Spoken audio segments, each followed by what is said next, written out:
आप थोड़ा ऊंची आवाज में बात ना करें तो लगता है यार ये तो फिर भाई डर गए, ये तो भाग गए, इन्हें तो कुछ पता नहीं है। तो कई बार ऐसी परिस्थिति आ जाती, खासकर हमारी हिंदी की डिबेटों में कुछ ज्यादा आती, इंग्लिश में थोड़ी कम आती है। पर क्या करें, एक फॉर्मेट बना पड़ा है, आप और हम उसी फॉर्मेट में बिल्कुल सही है। मुझे लगा शायद सुमित जी को पता नहीं क्यों गुस्सा आया हुआ है, लेकिन नहीं क्योंकि नहीं वैसे आप बड़े आराम से बात करते हैं ना, इसलिए। लेकिन आज हम सुमित जी दो टॉपिक्स पे बात करेंगे। एक जी तो वो पाकिस्तान के स्कूल से बनने जा रही है वाले, आईसिस के वाले, कहाँ के, जहां ये दुनिया भर के इकट्ठे हो गए, इन्होंने अपने आप को नाम दे दिया तालिबान। अब आप देखिए, डिफेंस मिनिस्टर, आप जानते हैं कितने मोजिज शायरी है, यूएन डेजिग्नेटेड टेररिस्ट, 10 मिलियन का बाउंटी है। इंटीरियर मिनिस्टर वो उससे भी बड़े मोजिज शायरी, $5 मिलियन की बाउंटी रखते हैं। अब ऐसे ऐसे डिफेंस मिनिस्टर और होम मिनिस्टर बनेंगे जो यूएन डेजिग्नेटेड टेररिस्ट है। आप इस गवर्नमेंट को क्या बोलेंगे? ये इनका एक अरेंजमेंट है फिलहाल सत्ता चलाने का। हकीकत ये है, अफगानिस्तान की अभी इकोनॉमिक कंडीशन बद से बदतर हो चुकी है। कोई रेवेन्यू नहीं है, ऑन एब्जेक्ट पॉवर्टी, बिल्कुल जो पॉवर्टी का एक्सट्रीम होता है उस पर पहुंच चुका अफगानिस्तान। फॉरेन एक्सचेंज रिजर्व नहीं है, इनका एक ही दोस्त बचा है जो इन्हें पैसे दे रहा है, वो है चाइना। अभी $31 मिलियन का एड दिया चाइना ने।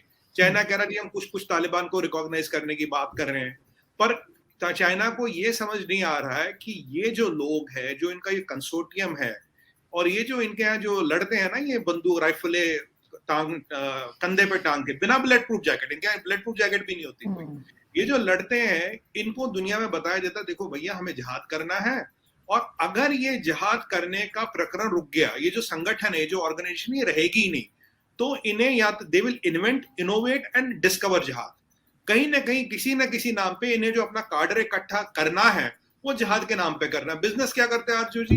इनकी तस्करी नंबर 1, आर्म्स की तस्करी, फ्लश ट्रेड, पावर और हथियार। और अब जो इन्होंने 12 साल के बच्चों को उठाना शुरू कर दिया है, वो इनका मेन काम तो चल ही रहा है। अगर इन्हें क्या चाहिए? इन्हें पावर चाहिए, इन्हें पैसा चाहिए, they need women and they need arms. चारों चीजें इन्हें मिल रही है। सरकार अफगानिस्तान और अफगानी से उन्हें कोई मतलब नहीं, अपने लिए जीते हैं। जो इनके लीडर है, ये इस्लाम का दुरुपयोग करते हैं, ये शरिया को अपने हिसाब से इंटरप्ट करते हैं।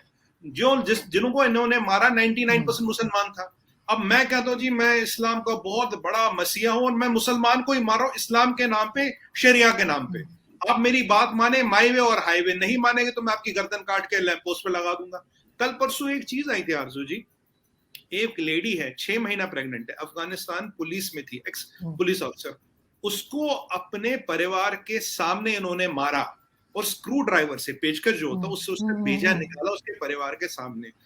आपके जर्नलिस्टों का क्या हाल हुआ पूरी दुनिया ने देखा। जो बेचारी लेडीज वहां प्रोटेस्ट कर रही थी, उनके सामने तो आपने क्लाश्निकोव तान दी। और जो कैबिनेट बनना है, अगर आप पश्तून और हजारा और उज्बेक और तजाक की पॉपुलेशन देखें, मेरे हिसाब से 3 तजाक है जबकि 40% पॉपुलेशन है, उज्बेक एक है जिनकी 12% पॉपुलेशन है, हजारा कोई नहीं, और कोई औरत नहीं, पूरे कैबिनेट में कोई औरत नहीं। यहां तो एक से एक बड़ा महारथी है, एक 5 मिलियन वाला बाउंटी, एक 10 मिलियन वाला बाउंटी, एक 15 मिलियन वाला बाउंटी। जो जितना बड़ा आतंकवादी वो उसकी उतनी बड़ी व्हाट यू कॉल पोजीशन। ऐसे नेटवर्क को, ऐसी गवर्नमेंट को हम एक क्या कहें, इसको गवर्नमेंट कहना ही गवर्नमेंट वर्ड का अपमान होगा। हम इसे कहेंगे उन्होंने एक अरेंजमेंट बनाया है, भाई आपस में अरेंजमेंट बनाया है, और इन्हें लूट खसोट करनी है। आरजू जी एक डाटा दूंगा आपको जो बहुत इंपॉर्टेंट है दर्शकों का जानना। जो हमारा अफगानिस्तान है, 3-3.5 करोड़ की जनसंख्या है, 85% सुन्नी है, 15% शिया है, ठीक है जी। और ये हजारा जो 9-10% पॉपुलेशन है तो सारी शिया है। अब इन्होंने इसमें जो बर्थ रेट है अभी मैडम 2.8% है, बट डेथ रेट इज 13.57%, यानी कि 1000 में 2.5 बच्चा, 2.8 किड्स आर बोर्न, बट जो मरने वालों की संख्या है 13.57% है। जबकि fertility rate of women is 5.66%, which is second best in the world after Africa. जबकि अफगानिस्तान की सबसे बड़ी समस्या ये है, अगर 2.5 बच्चा पैदा होता तो 13 बच्चे मरते हैं, 13 लोग मरते हैं। Death rate is much higher than the birth rate. और जो पॉपुलेशन है, 45% of the population is less than 15 years. इस देश की अगर एक सोशियो इकोनॉमिक पैरामीटर को अंडरस्टैंड करें, एक बहुत बड़ी समस्या है, और इन अनपढ़ जाहिलों के बस का, जहादियों के बस का इसको संभालना नहीं है। ये सिर्फ they are in the business of terrorism, ये टेररिज्म की बिजनेस कर सकते हैं। इन्हें कलाशनिकोव, आरपीजी, मरना मारना, ये 4 चीजें पढ़ाई जाती, इसके अलावा इन्हें कुछ नहीं आता। इनको लगता चाइना इनका दोस्त है। आपने देखा चाइना ने कितनी कंट्रियों का क्या हाल किया। और मुझे लगता नहीं इससे बड़ा दुर्भाग्य दुनिया और अफगानिस्तान की जनता के लिए और कोई हो सकता है। पहले फिर भी एक गवर्नमेंट थी, एक लिटरेसी थी, पार्लियामेंट था, लाइब्रेरियां बन रही थी, सड़कें बन रही थी, प्रोजेक्ट बन रहे थे। अब मुझे बताइए वर्ल्ड डेजिग्नेटेड इंटरनेशनल टेररिस्ट आएंगे, ये क्या करेंगे? क्या क्या कर पाएंगे ये? इन्होंने पहले क्या किया था?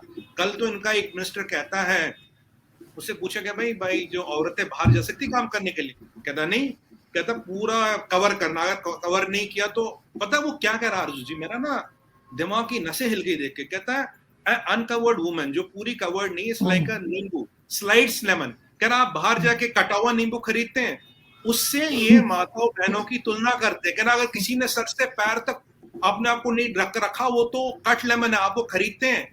अब बताइए औरत की तुलना एक कटे हुए नींबू से हो रही है। मतलब उसको भी जन्म देने वाली एक औरत है, उसके घर में भी शायद एक बहन होगी, बीबी होगी, बेटी होगी। अगर हम 50% पॉपुलेशन को इस नजरिए से देखेंगे तो खुदा ही मालिक है, भगवान मालिक है, क्या बोलूं। लेकिन सुमित जी, आपके भारत में भी बहुत से ऐसे मौलवी हैं, मौलवी कहूंगी मैं, कि जो हो सकता है कि नॉन मुस्लिम्स या हिंदू भी कर रहे हो, लेकिन मैंने तो खैर ज्यादातर मुस्लिम्स को ही देखा है कि सपोर्ट कर रहे हैं। उनकी वीडियोस मौजूद हैं जिसमें वो कह रहे हैं कि जी बड़ा अच्छा हो गया है कि तालिबान आ गए। कुछ मेरे ख्याल है किसी मस्जिद के मौलवी थे या कुछ। तो इन सबको आप कैसे देखते हैं? फिर भारत में भी क्या वो इसी तरह का चाह रहे हैं कि ऐसे ही कम अज कम मुस्लिम जो फीमेल्स हैं उनकी हद तक वो यही चाहते हैं कि इसी तरह से वो रहें और इसी तरह से उठे बैठे बाहर जाएं? देखिए आरजू जी, मैं डायरेक्ट बात करूंगा। बढ़ता हुआ मुसलमान जो है, जो मॉडर्न लुकिंग, फास्ट लुकिंग मुसलमान है, उसको जीने का हक है, उसको मेन स्ट्रीम में आने का हक है, उसको रिसोर्सेज और कंट्री को डेवलप करने का हक है। अब दिक्कत क्या है, जब मुसलमान पढ़ लिख जाता, हमारी बच्चियां बहनें पढ़ लिख जाती है, आगे बढ़ती है, ये जो मुल्ले मौलाना है, इनका जो स्ट्रैंगल्ड होल्ड है ना, जो उन्होंने दबाव बना रखा, पकड़ बना रखी सोसाइटी पे, डीली होती जाती है। फिर लोग बोलते हैं भाई मैं आपकी बात क्यों सुनूं, मेरी अपनी जिंदगी है। हाँ, आप रिलीजियस मैटर्स पे मुझे एडवाइस करें, बट मैं क्या पहनूं, क्या खाऊं, किससे शादी करूं, कब शादी करूं, मैं पढ़ूं ना पढ़ूं, मैं स्कूल जाऊं ना जाऊं, मैं टीवी देखूं ना देखूं, मैं म्यूजिक सुनूं ना सुनूं, इसमें